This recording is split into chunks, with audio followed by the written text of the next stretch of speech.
आपके समक्ष हिंदी के संस्कृत खंड के वाराणसी नामक प्रकरण के अनुवाद के विषय में हम चर्चा करेंगे। अभी आपने देखा कि आपके सामने हमने प्रथम गद्यांश का हिंदी अनुवाद आपके सामने प्रस्तुत किया था और अभी देखेंगे हम दूसरे गद्यांश का अनुवाद। उसके पहले हम एक बार शब्दार्थ पर थोड़ा सा दृष्टि करते हैं।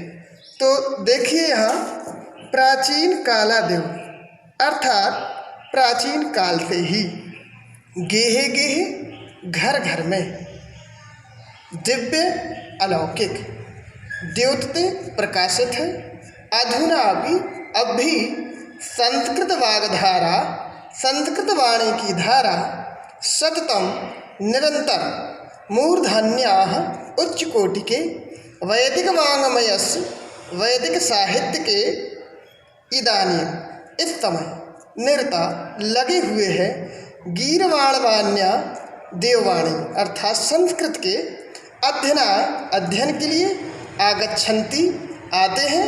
इत्येते त्रयः ये तीन सन्ति हैं एषु जिनमें अध्ययनम प्रचलति अध्ययन चलता है। अब आप इसका गद्यांश देखेंगे।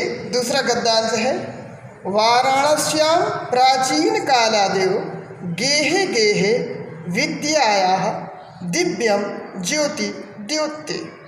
वाराणसी में प्राचीन काल से ही घर घर में विद्या की अलौकिक ज्योति जल रही है।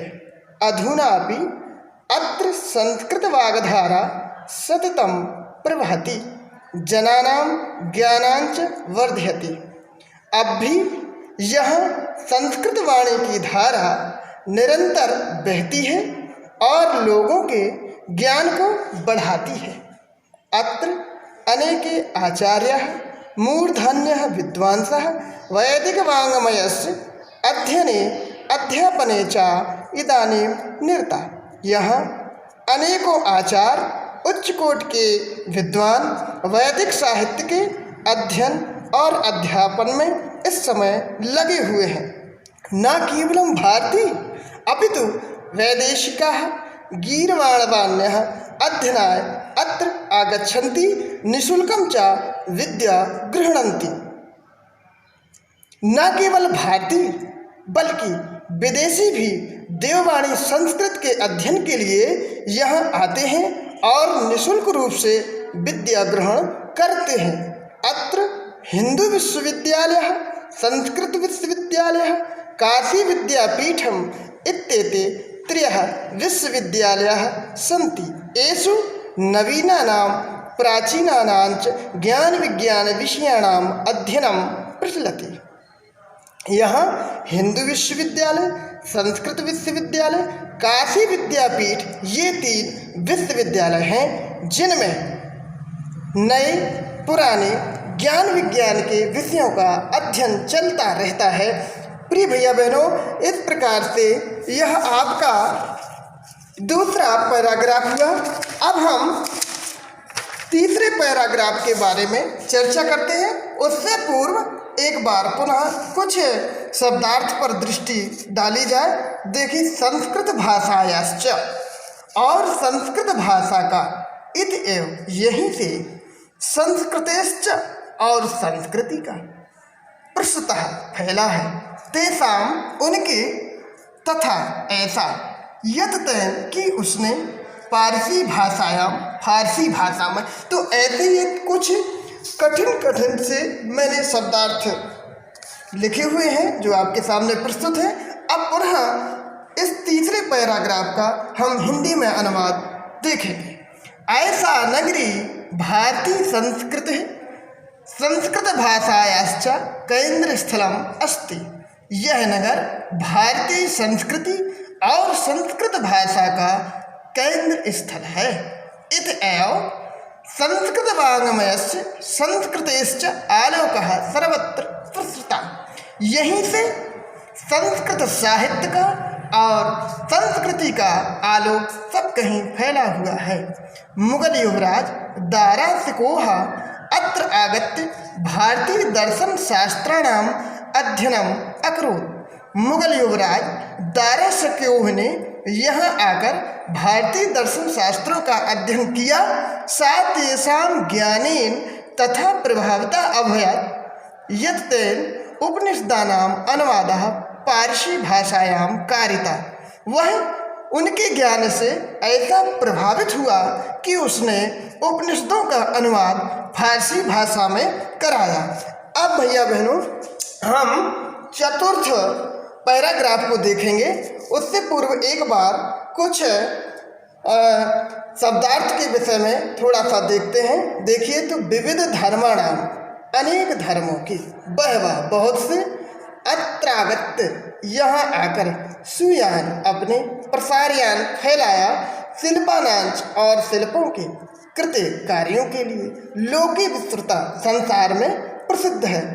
अत्रत्या यहाँ की कौशे साटिका रेशमी साड़ियाँ इस प्रहंते पसंद की जाती हैं। प्रस्तर मूर्तियाँ, पत्थर की मूर्तियाँ प्रथिता प्रसिद्ध है। यह निजाम अपनी इदानीमपि इस समय भी तथा जैसा कि मंगलम कल्याणकारी यत्र जहाँ विभूति भस्म विभूषणम आभूषण है, कोपिनम लंगोट ही, कोशेयम रेशमी वस्त्र मीते मापी जा सकती है। अब हम चतुर्थ पैराग्राफ के अनुवाद को देखते हैं। इयम नगरी विविध धर्माणाम संगम स्थली। यह नगर विभिन्न धर्मों का मिलन स्थल है। या हम नगरी भी कह सकते हैं कि इयम नगरी विविध धर्माणाम संगम स्थली। यह नगरी विभिन्न धर्मों की मिलन स्थली है। महात्मा बुद्धः तीर्थंकरः पार्श्वनाथः शंकराचार्यः कबीरः गोस्वामी तुलसीदासः अन्ये च बहवः महात्मनः अत्र आगत्य स्वीयान् विचारान् प्रसारयान्।